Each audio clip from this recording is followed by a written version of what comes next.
Ouais, mesdames et messieurs, alors je voudrais attirer votre attention. Nous avons quelque chose d'important à fêter ici à Echstein et je voudrais que...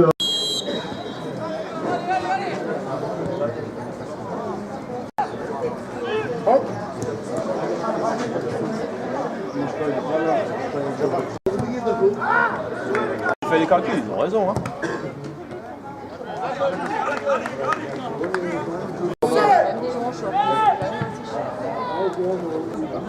Regarde, plein de Lulu comme la Norvège contre l'Allemagne au féminin.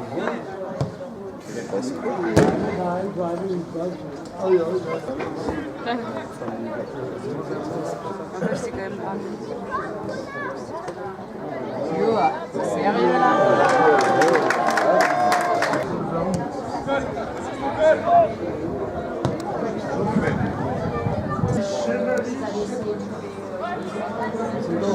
Allez John. C'est là, hein. Attention. Ouais.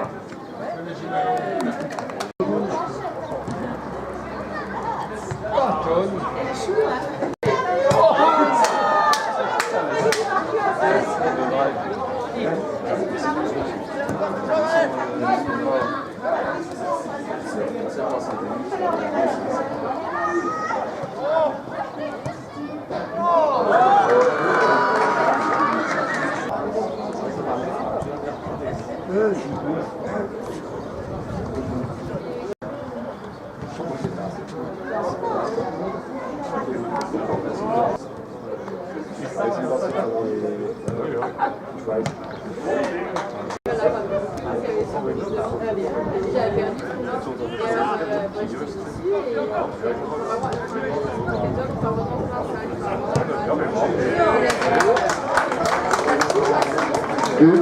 Antoine Ducarrois.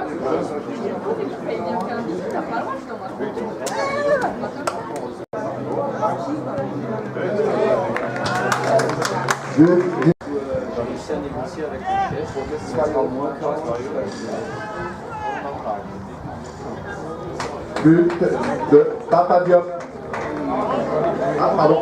But de Spo. Allez, on est avec Cédric Beutner. Cédric, c'est ton dernier match à Auber. Bon, c'est pas forcément le meilleur résultat, hein, 7-0. Match difficile aujourd'hui. Ouais, c'était pas facile, c'était un petit peu un match fin de saison, quoi. On a fait sparring partner, on a pris 7, quoi. Voilà, on espère que l'équipe 2 va monter demain et puis qu'on s'est maintenu la semaine dernière, c'est bien. Ouais, l'objectif aujourd'hui, c'était pas forcément, on le sait, le maintien acquis. L'objectif, c'est surtout l'équipe 2 demain, quoi. Ouais, voilà, le maintien était acquis. Demain, il y a quelques joueurs qui vont jouer en équipe 2, ceux qui ont le droit. Et puis aujourd'hui, on voulait prendre du plaisir, on n'en a pas trop pris. On a pris une bonne valise et puis voilà, quoi, c'est tout. Cédric, il paraît que tu quittes Oberlauterbach pour aller entraîner Betschdorf l'année prochaine. Ouais, je retourne dans mon village. C'est aussi le club auquel j'ai joué 20 ans.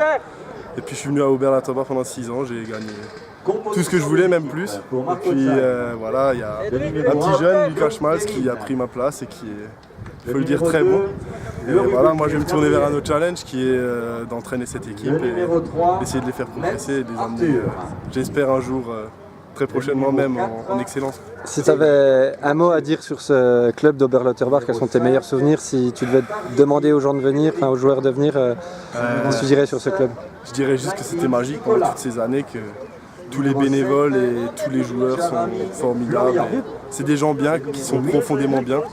Et tout était vraiment super. Il paraît que ça te fait chaud au cœur de partir, non? Ah ouais, ça fait mal, hein, c'est sûr. Je suis quelqu'un qui me suis plutôt bien intégré, donc ça fait mal de partir parce que j'étais vraiment bien là-bas. Et voilà, c'est la fin d'une belle histoire, quoi. Ok, bah écoute, une nouvelle débute l'année prochaine. On te souhaite une bonne saison l'année prochaine avec Betschdorf. Merci. Merci, Cédric. Allez, on est avec Fabrice Muller, donc le coach de cette équipe d'Auber. Fabrice, le bilan de la saison un petit peu, que retiens-tu de cette saison? On va dire que je retiens les objectifs de départ qui étaient le maintien pour l'équipe 1. C'est fait. C'était pas forcément la montée pour l'équipe 2, mais du coup on va la jouer demain et puis on espère aller au bout. Donc si demain ça va au bout, plus la montée de l'équipe 3, on peut dire que par rapport à des objectifs généraux de début de saison, c'est très bien. Après, j'espérais que la saison se passe un petit peu mieux au niveau des résultats de l'équipe première.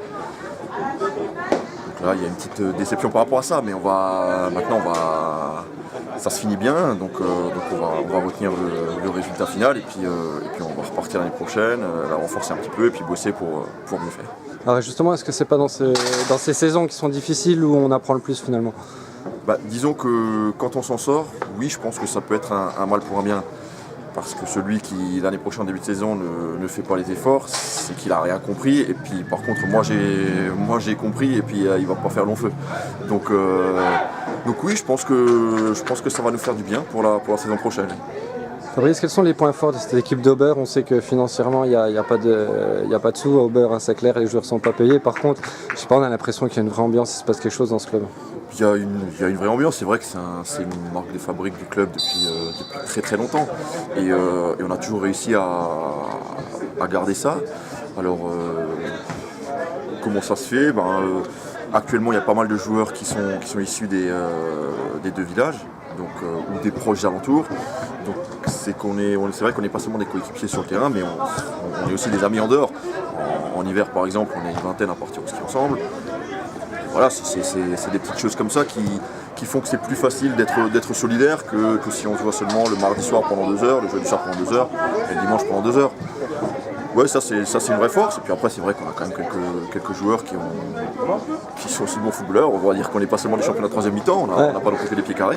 Donc l'amalgame de tout ça, ça fait qu'aujourd'hui on va entamer une 3e saison en DH d'affilée, une 5e en tout, et qu'on est le club phare de l'Outre-Forêt. Ça facilite aussi un petit peu les choses pour le recrutement. Aujourd'hui, un joueur qui est dans un secteur de 20 km à la ronde, il sait qu'il y a Aubert en DH, et sinon Agno c'est de la CFA2, donc c'est déjà plus compliqué. Aubert il y a de la DH, donc c'est un petit peu plus facile de recruter, on va dire. Au niveau de, tu parlais d'Agno et puis de Aubert, justement, il y a des recrues à signaler, notamment Zeidler, je crois, d'Aubert. Zeidler qui m'a donné son accord, qui va venir chez nous. Il y a un joueur de Preusdorf qui a 19 ans, qui a fait une partie de sa formation au Racing, qui s'appelle Gaëtan Logel, qui va venir chez nous aussi. Il y en a 2 autres, je ne veux pas encore donner les noms parce que je ne sais pas s'ils l'ont déjà annoncé à leur club. Donc, et puis finalement, ils ne vont pas encore donner un oui à 100%. Donc on va voir, mais pour l'instant, ça s'annonce bien par rapport à la saison prochaine. Merci Fabrice. Et on est avec Eric Hoth et Cédric Mel, donc les 2 coachs d'Erstein. Il y en a un qui va analyser le match, puis l'autre la saison. Alors pour le match d'aujourd'hui, 7-0. Cédric, qu'est-ce que tu en penses de ce match? Ouais, je crois que c'est un match de fin de saison. C'est vrai que l'adversaire était un peu diminué aujourd'hui, mais je pense que les nôtres ont été sérieux. Je pense qu'ils se sont fait plaisir en marquant beaucoup de buts sur un bon terrain. Donc c'est vrai que ça permet de bien terminer ce match, de rendre hommage à Greg qui s'arrête après 4 ans chez nous. Et voilà, c'est le plus bel hommage qu'on a pu lui faire. À Yannick aussi, on a une pensée pour Yannick Nguyen, qui n'est pas là aujourd'hui, notre capitaine, mais voilà, je crois que c'est très bien comme ça se termine avec un repas tranquillement ce soir et voilà, on va pouvoir souffler quelques semaines. Donc voilà, on est content. Donc Eric, c'est un petit bilan justement de cette saison. Qu'est-ce qu'on peut dire sur cette première saison en DH? On savait que dès le départ ça allait être une saison difficile, longue, et parce que le niveau de la DH c'est au-dessus de l'excellence. On le savait dès le début, on savait qu'on allait jouer le maintien. C'était l'objectif principal du club. C'est un objectif qu'on a réussi à un match de la fin, donc ça aussi c'était une bonne chose pour nous.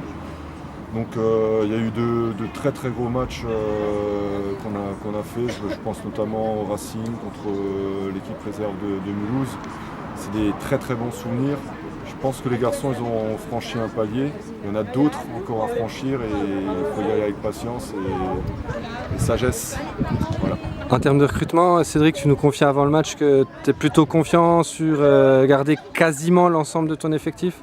Ouais, je crois que le premier objectif c'était ça, c'est de pouvoir garder 80%, 90% de ce groupe, c'est je pense ce qui va se passer. Donc à ça on va effectivement y rajouter 4-5 garçons qui ont déjà vécu la DH, voire du CFA2, et on va essayer l'année prochaine d'être un tout petit peu plus ambitieux, de jouer la première partie de tableau. Voilà, on sait très bien qu'on peut très bien jouer la première partie et être dans la bataille du maintien parce que c'est tellement serré entre toutes les équipes, mais en tout cas voilà, on a l'envie, comme le disait Eric, de passer un palier. Les joueurs vont devoir le faire, nous on va essayer de les aider à le passer, et puis on verra les nouvelles aventures la saison prochaine. À la saison prochaine, merci messieurs. Merci. Allez, on est avec Alexandre Delot, donc un des buteurs qui met un triplé aujourd'hui, hein, parce que Stro, ton collègue, en met un aussi. Alex, qu'est-ce qui t'est passé par la tête pour faire un coup du foulard? C'est un peu d'instinct, je ne sais pas comment expliquer. C'est un match où il n'y a pas de pression, on est maintenu les deux équipes, on joue un peu relâché, puis voilà, c'est plus tout seul. Ah, t'es en train de me dire que sur un match à pression, tu la mets à côté celle-là? Sur un match à pression, je le tente peut-être pas, ouais, c'est autre chose, on va dire ça. Bon, sinon un triplé, c'est plutôt une bonne saison pour Erstein, aussi bien individuel que collectivement? Ouais, collectivement, c'était important de se maintenir après cette première saison DH, parce que les années précédentes ne se sont pas maintenues. Cette année, on s'est maintenu, donc c'est bien pour le club, les dirigeants et ceux qui sont avec derrière, c'est cool pour eux. Maintenant, l'objectif, c'est de continuer l'aventure ensemble. Là, il y a le coach qui nous disait confiant pour garder 80-90% de l'objet, du groupe. Donc, l'objectif, ça va être de continuer ensemble. Ouais, on a une bonne partie du groupe à vouloir rester, donc normalement, on va continuer l'aventure tous ensemble. Et puis on s'entend bien, on est une bande de copains, donc c'est cool. Ouais, ça, c'est l'important. À Aubert aussi, on voit qu'à côté, ils ont pris 7-0, puis c'est la fête dans les vestiaires. C'est aussi ça le foot. Voilà, c'est ça. Sur le terrain, il y avait un bon esprit, tout s'est bien passé, donc c'est cool. Ça s'est bien passé aujourd'hui, c'était bien. Merci Alexandre.